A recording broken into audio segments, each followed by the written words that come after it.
तो आज हम लोग हाइड्राइड्स जो कि पार्ट 7 है हाइड्रोजन की सीरीज़ का, तो आज हाइड्राइड्स के बारे में होल डिस्कशन करेंगे और इसमें दो हिस्से में पार्ट कवर करेंगे क्योंकि थोड़ा लेंदी टॉपिक है। तो सबसे पहले हम देखेंगे हाइड्राइड का इंट्रोडक्शन, क्लासिफिकेशन और उसमें फिर 2 टाइप्स उसकी डिटेलिंग देखेंगे। ठीक है, तो आइए चलते हैं।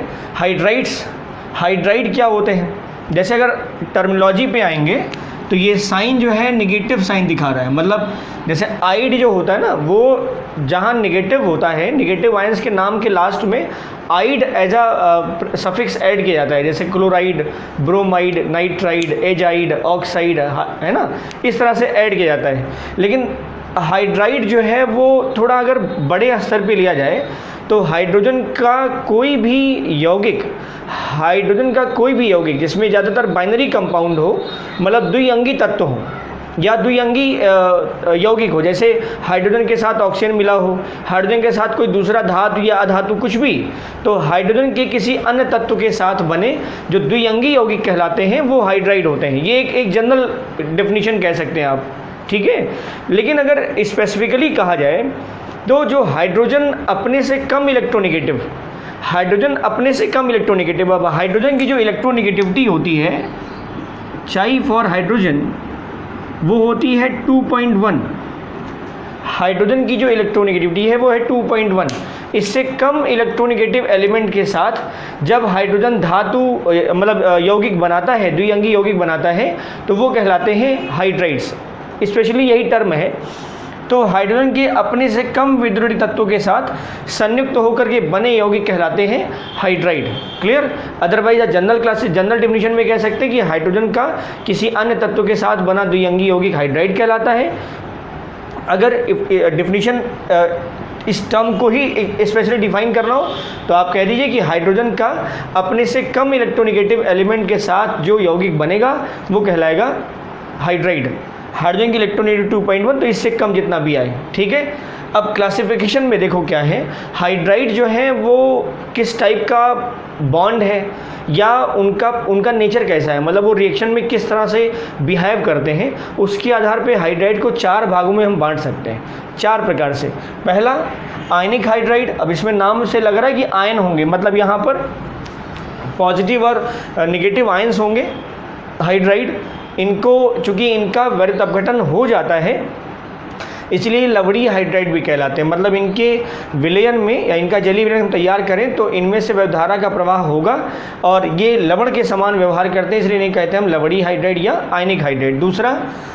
दूसरा धात्विक हाइड्राइड। ज़्यादातर ये डी ब्लॉक और एफ ब्लॉक से संबंध में होते हैं। ये डी ब्लॉक और एफ ब्लॉक से संबंधित होते हैं।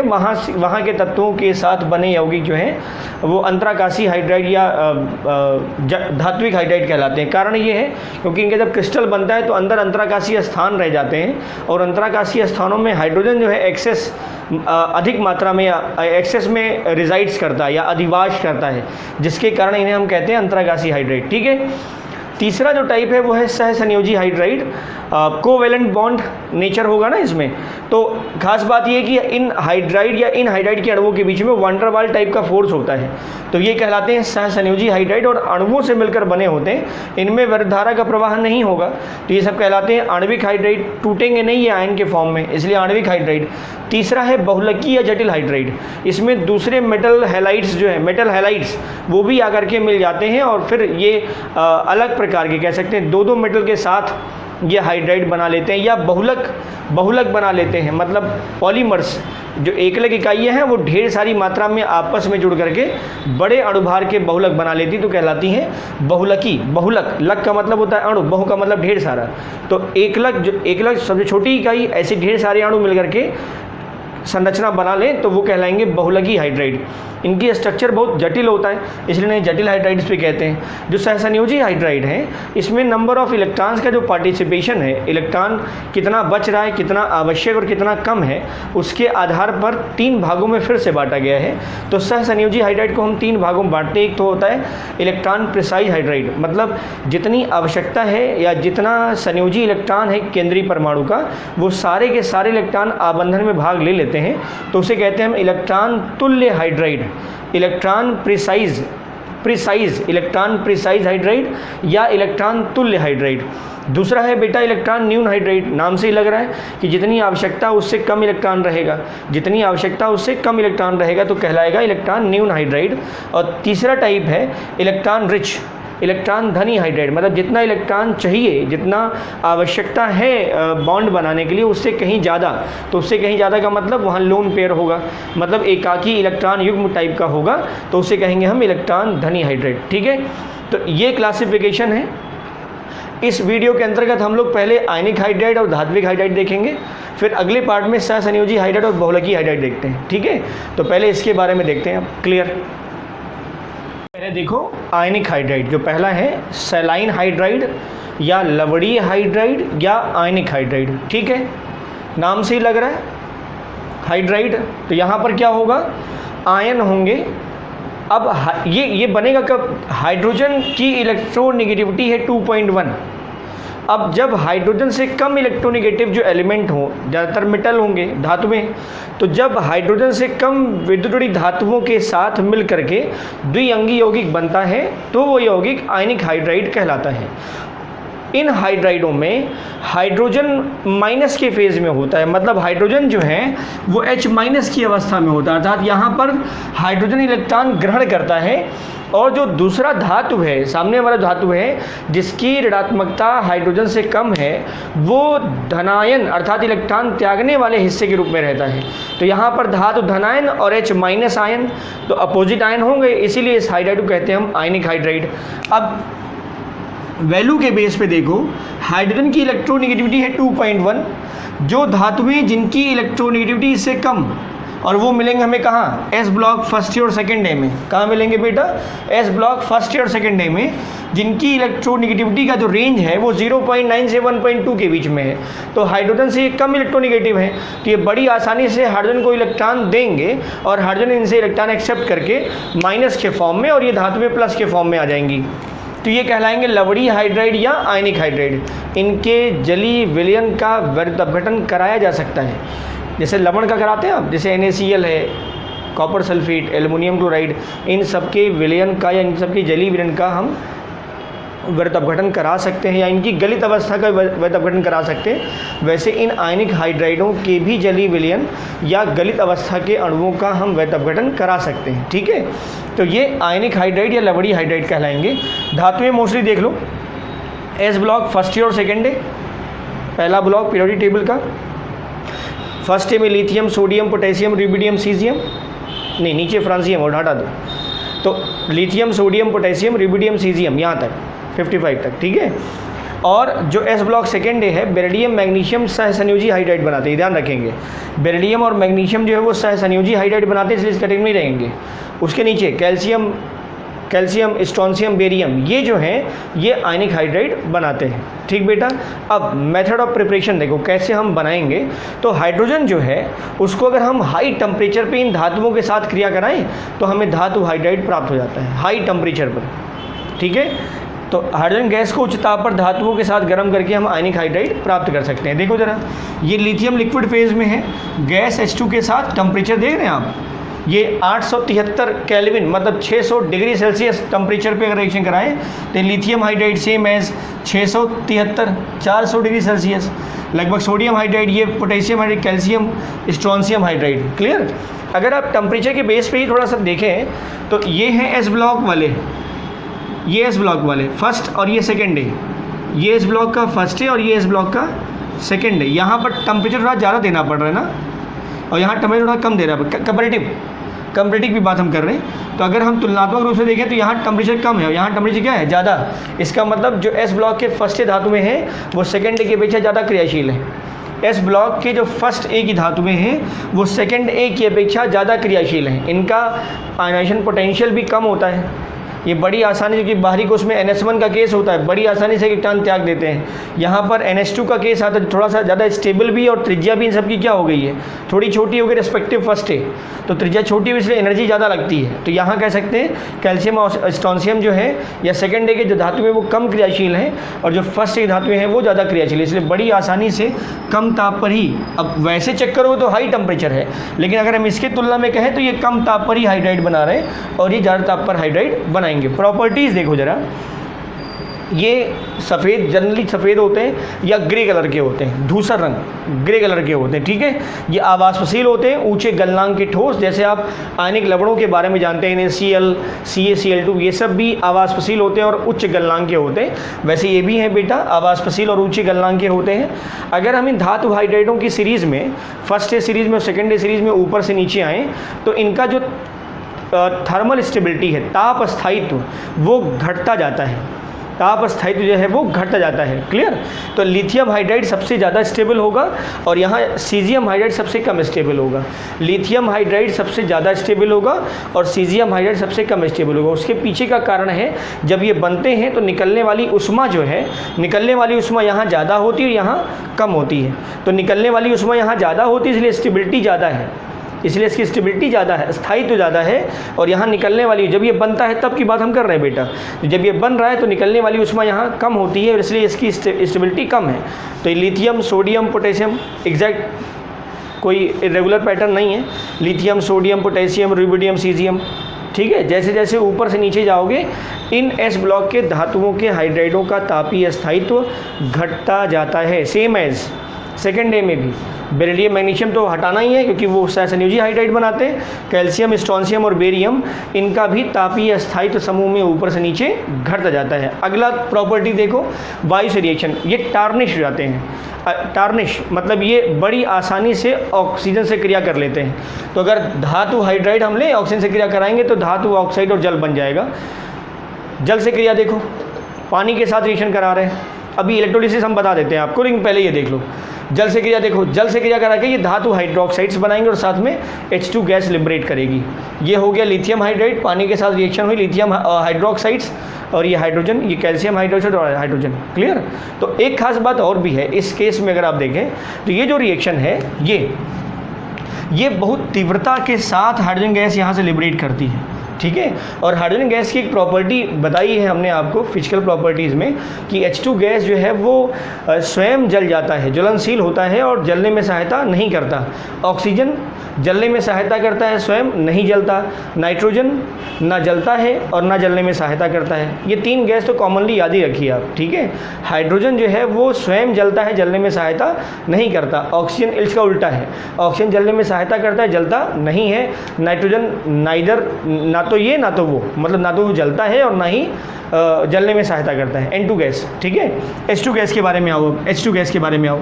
ये जो है बहुत तेज़ी से निकलता है और चूँकि यहाँ पर ये जो रिएक्शन हो रही है, ये दोनों रिएक्शन, ये उष्मा छेपी होती हैं,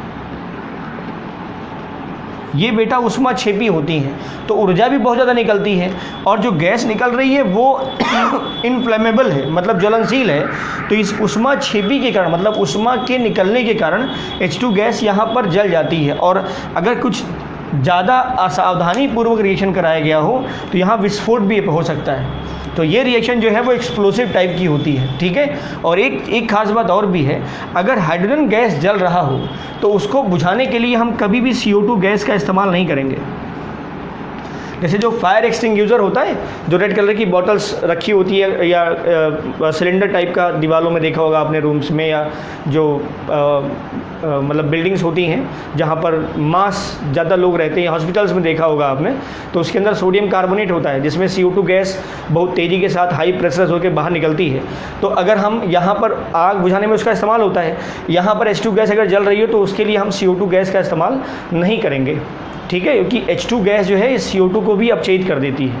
तो ये CO2 यहाँ अच्छा फायर एक्सटिंग्यूजर नहीं होगा। कुछ दूसरे पदार्थों का इस्तेमाल करेंगे जैसे CCl4, पायरीन, उनका इस्तेमाल करें, वहाँ उस पायरीन जो है वो अग्निशामक अच्छा होगा अगर H2 गैस से लगी हुई आग को बुझाना है तो, ठीक है। अब इसकी कुछ और प्रॉपर्टी देखो क्या होता है की सीरीज में। अगला हिस्सा देखो, प्रोटिक सॉल्वेंट से रिएक्शन अगर हम कराएं इन धातु हाइड्राइड्स की, जो आयनिक हाइड्राइड है। प्रोटिक सॉल्वेंट का मतलब क्या है? ऐसे विलायक जो H+ आयन दे सकते हो, ऐसे विलायक जो H+ आयन दे सकते हैं वो कहलाते हैं प्रोटिक विलायक। ढेर सारे हैं, मेथनॉल H+ दे सकता है, अमोनिया भी लिक्विड अवस्था में, द्रव अवस्था में ये H+ आयन दे सकता है, पानी HCl या HX, ये सारे के सारे क्या हैं? प्रोटॉन, मतलब H+ आयन दे सकते हैं विलयन की दशा में, ये सब कहलाते हैं प्रोटिक सॉल्वेंट। ठीक बेटा, ये सारे के सारे प्रोटिक सॉल्वेंट। अब ये जो आयनिक हाइड्राइड है अगर इन प्रोटिक सॉल्वेंट से रिएक्शन करे तो अब आप देखिए जरा, धातु हाइड्राइड में H- मिलेगा, धातु हाइड्राइड में क्या मिलेगा, H-। जो धातु हाइड्राइड है वहाँ से इनको क्या मिलेगा, H-। धातु प्लस। हम रिएक्शन करा रहे हैं ऐसे सॉल्वेंट से जहाँ से हमें H+ मिल जाए, मतलब H+ अगर मिल जाता है, कोई ऐसे विलायक जहाँ से H+ मिल जाए तो धातु हाइड्राइड से प्राप्त होगा H- और सॉल्वेंट से मिलेगा H+। ये दोनों मिल क्या बनाएंगे, H2 गैस। वही हो रहा है। ये लिथियम हाइड्राइड मेथनॉल के रिएक्शन के साथ ये लिथियम मेथॉक्साइड बन गया, H2 गैस निकला। सोडियम हाइड्राइड अमोनिया के साथ अमोनिया HNH2, अमोनिया को अगर तोड़ा जाए तो ये H+ और NH2-, ये H+, ये एमाइड, ठीक है। तो ये सोडामाइड बन गया, क्या बन गया, सोडामाइड। और ये H2, वो एमाइड दूसरा होता है CONH2, वो एसिड एमाइड होता है। क्या होता है वो, एसिड एमाइड, अम्ल एमाइड कहते हैं वो। ये सिंपल एमाइड है, दिस इज एमाइड आयन, ठीक बेटा। तो अमोनिया की टूटने से H+ NH2- मिला, तो H+ इस H- से क्या बनाएगा, हाइड्रोजन गैस, और ये Na+ NH2- बन गया सोडामाइड। क्लियर। अगला देखो, अपचायक गुण। हाइड्रोजन की प्रॉपर्टी आप जानते हैं कि ये अपचयित करता है, स्वयं ऑक्सीकृत होगा तो अब दूसरे को अपचयित करेगा, स्वयं ऑक्सीकृत दूसरे को क्या करेगा, अपचयित करेगा। NaHCO। अब देखो जरा, यहाँ पर ये H- है और यहाँ पर H+ है, ऑक्सीकरण हुआ, और अगर ऑक्सीकरण हुआ तो पदार्थ क्या होगा, अपचायक, ये CO। अब देखो यहाँ पर अगर आप चेक करें तो इसका हो रहा है ऑक्सीकरण, CO ना, इसका हो रहा है ऑक्सीकरण, है ना, इसका हो रहा है ऑक्सीकरण, -1 से +1 जा रहा है तो ऑक्सीकरण हो रहा है बेटा, ठीक है।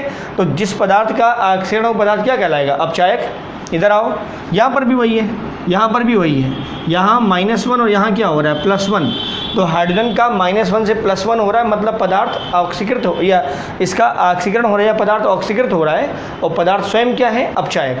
तो ये अपचायक गुण हो गए। हाँ, ये हाई टेम्परेचर पर रिएक्शन करते हैं। अगला और देख लो, ये सिलिकॉन टेट्राक्लोराइड सोडियम हाइड्राइड से रिएक्शन करके बनाएगा सिलीन NaCl। Stannic chloride same reaction है, स्टैनिक क्लोराइड, यहाँ पर स्टैनिक हाइड्राइड है। हाँ, अब इस केस में थोड़ा ध्यान रखो, ये जो है ये रिडॉक्स रिएक्शन नहीं है, ये भी रिडॉक्स नहीं है, ये रिडॉक्स था लेकिन ये रिडॉक्स नहीं है, ठीक है। ये रिडॉक्स नहीं है बेटा, और ना ये रिडॉक्स है, क्योंकि यहाँ Si4 + H, Si4 + H-, SN4 + H-, Na+Cl-, Na+Cl-। यहाँ पर भी Si4 + Cl-, SN4 + Cl-। तो कहीं पर कोई ऑक्सीडेशन रिडक्शन में कमी या बढ़ोतरी नहीं हुई है, तो रिडॉक्स टाइप का नहीं है। इधर आओ, ये रिडॉक्स टाइप का है, ये भी अपचयन से ही संबंधित है, मतलब धातु हाइड्राइड का हो रहा है ऑक्सीकरण, इसलिए पदार्थ अपचायक। यहाँ है -1 और इस हाइड्रोक्साइड में क्या होता है, +1। तो -1 से +1 बढ़ रहा है ना, -1 फिर 0 फिर +1 बढ़ रहा है, तो ये इसका हो रहा है ऑक्सीजन पदार्थ क्या होगा, अपचायक। यहाँ भी वही केस है। एक कंडीशन है थोड़ी सी, ये देखो कार्बोक्सिलिक एसिड और हमने लिथियम हाइड्राइड से रिएक्शन कराया, तो कार्बोक्सिलिक अम्ल जो है वो सीधे प्राइमरी अल्कोहल में अपचयित हो गया। COOH वाला पोर्शन किस में अपचयित हो गया, CH2OH में। CH2OH मतलब 1 डिग्री अल्कोहल। तो ये रिएक्शंस थी जो धातु हाइड्राइड या आयनिक हाइड्राइड के अपचायक गुण से संबंधित थी, जिसमें धातु हाइड्राइड स्वयं जो है ऑक्सीकृत हो रहा है और दूसरे पदार्थ को अपचयित कर रहा है। अगला देखो, जटिल हाइड्राइडों का निर्माण। ये जो धातु हाइड्राइड है, आयनिक हाइड्राइड हैं, ये दूसरे धातु लवणों के साथ कई प्रकार के हाइड्राइड जो जटिल हाइड्राइड कहलाते हैं वो बना लेते हैं, ठीक है। जो हमने चौथा क्लासिफिकेशन बताया था, बहुलकी हाइड्राइड, जटिल हाइड्राइड, तो उस कैटेगरी में ये एग्जाम्पल फिर से इस्तेमाल होंगे। तो यहाँ पर जो ये जो आयनिक हाइड्राइड है, आयनिक हाइड्राइड ये एल्युमिनियम क्लोराइड से रिएक्शन करके क्या बना रहा है, लिथियम एल्युमिनियम हाइड्राइड। प्रबलतम अपचायक, ऑर्गेनिक केमिस्ट्री में प्रबलतम अपचायक बोला जाता है इसको, lithium aluminium hydride along with ether.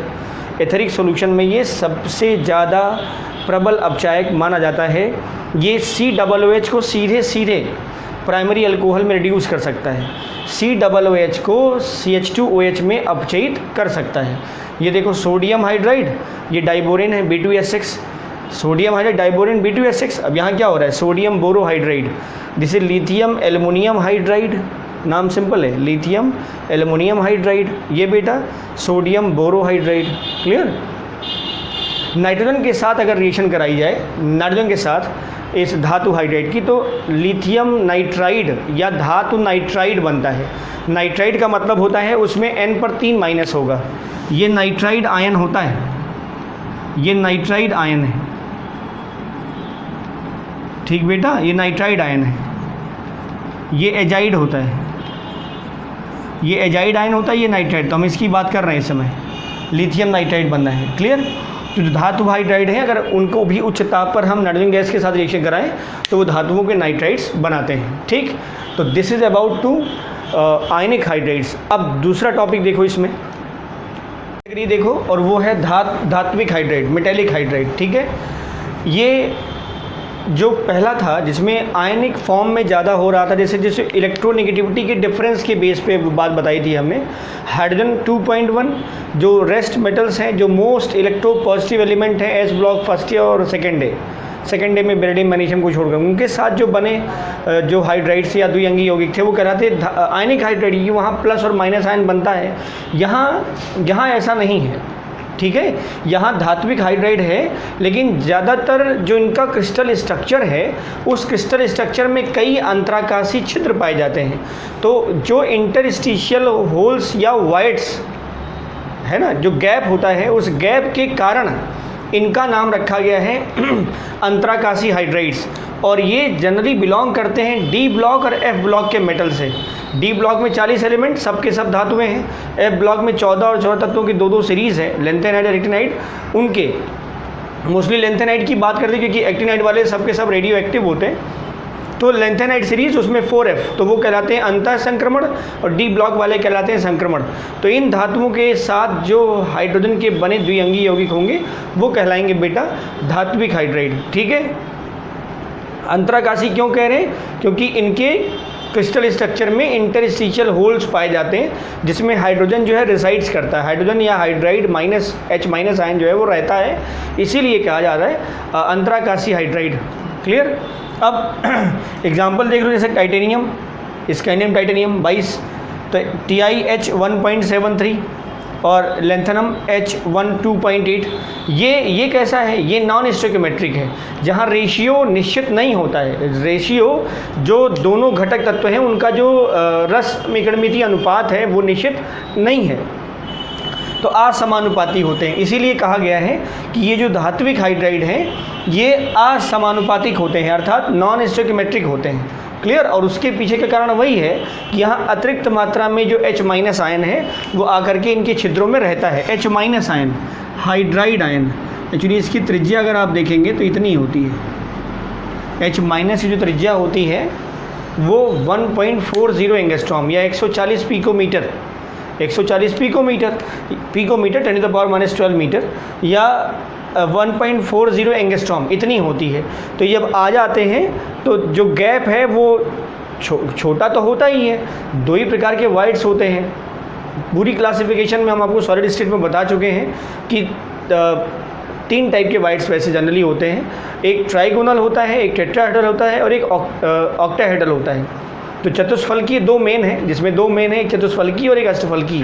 तो उसमें छिद्र का जो एरिया होता है वो ये जो आयतन होता है बहुत कम होता है। तो H- की जो त्रिज्या है 1.40 एंगस्ट्रॉम, वो जाकर के उसमें रिजाइड्स करती है। क्लियर? अब इसकी कुछ प्रॉपर्टी देखो। इनके गुण सामान्य जो मात्र धातुएं हैं, मतलब जो मैटरनल जो धातु अर्थात जिससे वो बने हैं, उनके गुणों से सिमिलरिटी शो करते हैं। इसीलिए इन्हें हम धात्विक हाइड्राइड भी कहते हैं। धात्विक चमक होती है। हाइड्राइड धात्विक जाला कक्ष में अंतराकाशी छिद्र होता है, सिंपल प्रॉपर्टी थी। विद्युत के सुचालक होते हैं, क्योंकि यहाँ H- आयन अलग अलग जालकों में रहते तो इलेक्ट्रॉन फ्लो की पॉसिबिलिटी बनती है। चुंबकीय गुण भी पाया जाता है, क्योंकि यहाँ भी इलेक्ट्रॉन अयुग्मित अवस्था में होते हैं, तो इनमें भी चुंबकीय गुण पाया जाता है। इनमें जो घनत्व होता है मात्र धातु के घनत्व से यहाँ कम हो जाता है। कारण क्या है? घनत्व कम क्यों हो गया? क्योंकि आयतन बढ़ गया। घनत्व कम क्यों हुआ? क्योंकि आयतन बढ़ गया। घनत्व बराबर द्रव्यमान बटे आयतन। अगर आयतन बढ़ जाए तो घनत्व क्या हो जाएगा? कम हो जाएगा। अब घनत्व कम हुआ है तो आयतन बढ़ा। आयतन बढ़ा क्यों? क्योंकि अंतराकाशी छिद्र में कौन रह रहा है? हाइड्रोजन। और हमने अभी आपसे कहा है हाइड्रोजन की त्रिज्या जो है H- की त्रिज्या जो है वो 1.40 एंगस्ट्रॉम है। H- की मैं बोल रहा हूँ। H- की जो त्रिज्या है आयनिक त्रिज्या वो 1.40 एंगस्ट्रॉम है। जो छिद्रों में आने के बाद उसको फुला देती है या फैला देती है। तो जब फैल जाता है तो आयतन बढ़ गया, जब फैल गया बेटा छिद्र का स्थान जो फैल गया तो आयतन क्या हुआ, बढ़ गया, और घनत्व क्या हो गया, कम हो गया। तो इन धातुओं के जो हाइड्राइडों के जो घनत्व होते हैं वो मात्र धातुओं मतलब जिनसे वो बने हैं, जिन धातुओं से, उनके घनत्व से कम होते हैं। क्लियर?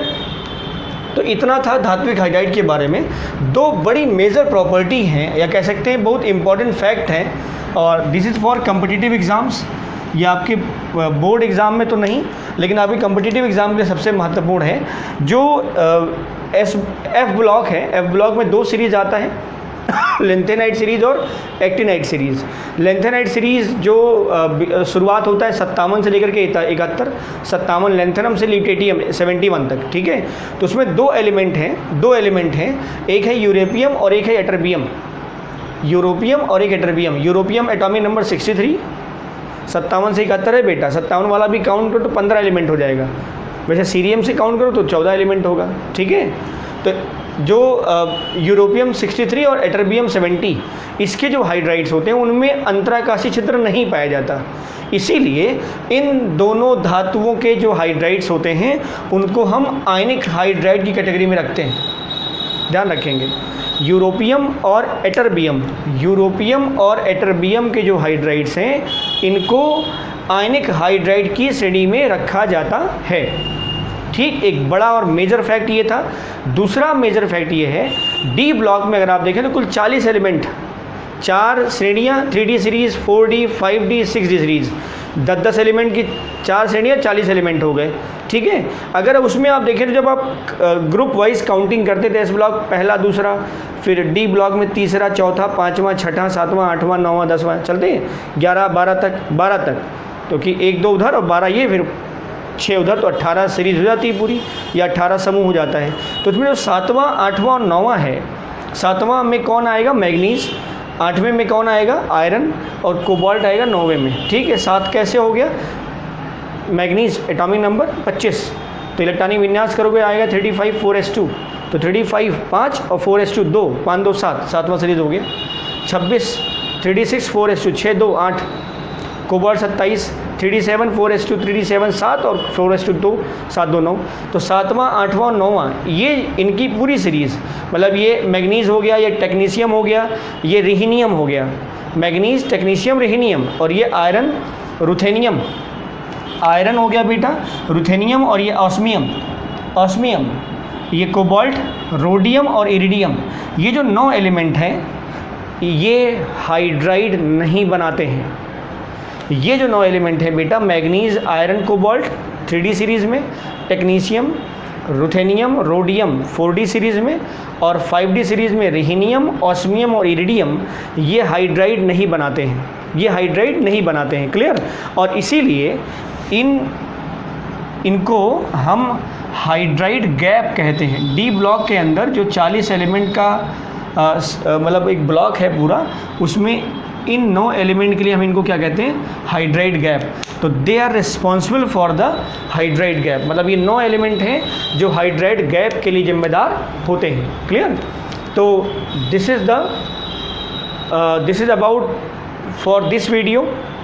इस पूरे हाइड्राइड के लिए 2 हाइड्राइड और हैं, सह संयोजक हाइड्राइड और एक है जटिल या बहुलकी हाइड्राइड, वो अगले पार्ट में हम देखेंगे, ठीक है बेटा। तो नोट्स प्रिपेयर करते रहिए, stay tuned. Thank you for watching.